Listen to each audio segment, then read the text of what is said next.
Hi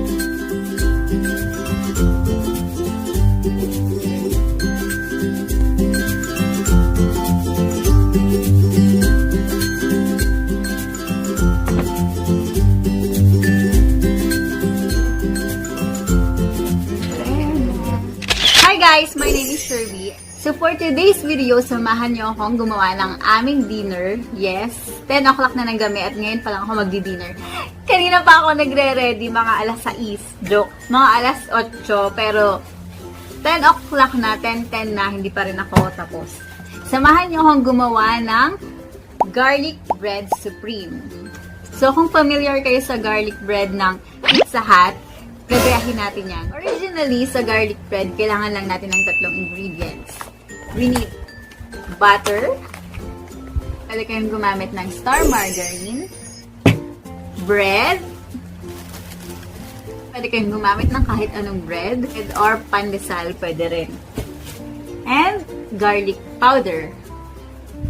So, kung hindi available ang garlic powder, pwede kayong gumamit ng fresh garlic. Pero, kailangan nyo muna siyang iprito ng konti lang. So, na-try ko na yung gamitin. Pero ngayon, gagamitin ko ay garlic powder kasi mas pinasimple, mas pinsimple.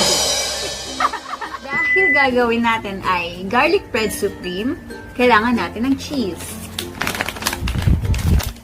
Kung nasa Pilipinas ulit kayo, pwede kayong gumamit ng Eden. Mas pinasarap. In a pan or tray, ihanay ang mga tinapay na gusto nyong gamitin para sa garlic bread. Pwede kayong gumamit ng kahit anong gusto nyong tinapay. Pwedeng pandesal or tasty bread. Then, set aside. Sa isang bowl, ilagay ang softened butter. Kailangan na i-room temp nyo na siya 1 hour before kayo gumawa ng garlic bread para maging spreadable siya at madaling gamitin. Then, add garlic powder. So, this is about 1 teaspoon of garlic powder in 2 tablespoons of butter. I-mix nyo lang siya ng i-mix hanggang sa maging spreadable yung consistency niya.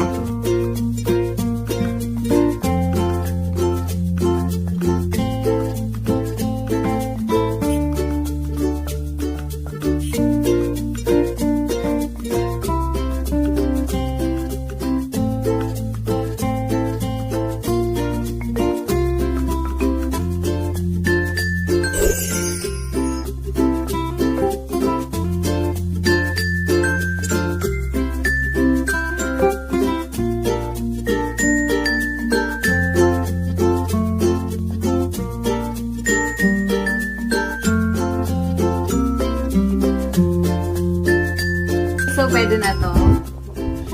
Pag maglalagay kayo ng cheese, be generous. Kasi pag mas maraming cheese, mas masarap. Ang next naman is ilalagay na natin to sa oven toaster. Kung wala kayong oven toaster, pwede kayong gumamit ng microwave. Kung gagamit kayo ng oven toaster, pwede nyo siyang ilagay ng 5 to 10 minutes or until mag-melt yung cheese. Pero kung microwave oven yung gagamitin nyo, kagaya ko, isa-set ko lang yung microwave ng grill to 15 minutes.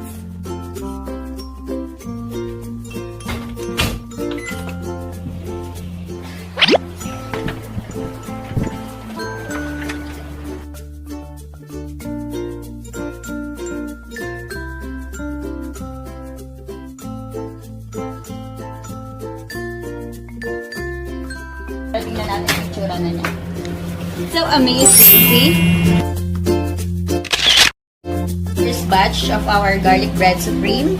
Okay guys, so itry naman natin yung Philippine version by using pandesal, then Eden cheese, and star margarine for the butter and garlic powder mixture.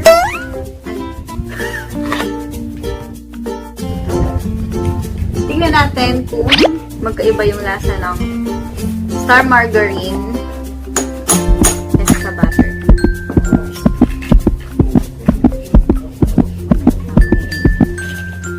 Then, we'll add garlic powder. So, about teaspoon.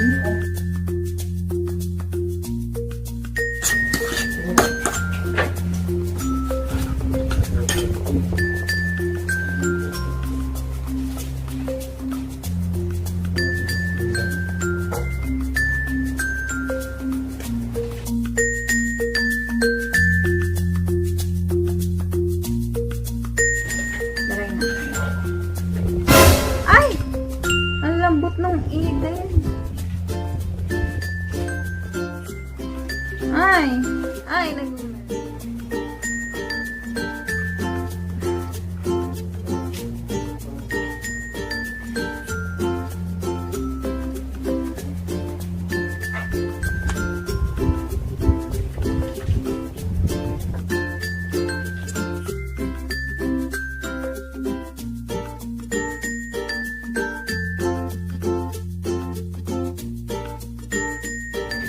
Okay guys, so while waiting for the last batch of garlic bread, Pinoy style, dun sa Pinoy style, finished product.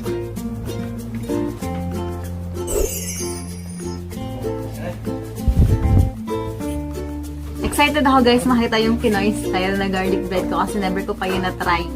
Tingnan natin kung masarap din yung garlic bread kapag Eden cheese. Sumarag na! So, eto na yung Pinoy style garlic bread.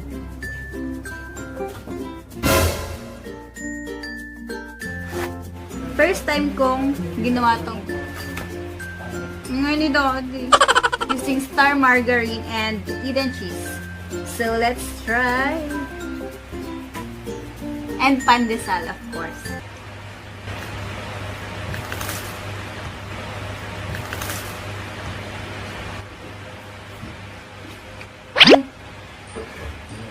Lalo ko na.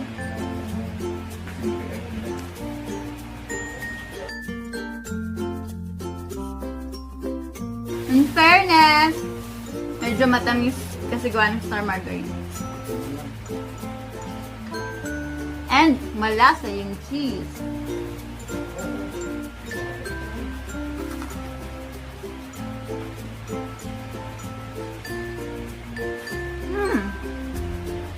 Unfair. Tikman natin kung gano'ng kasarap.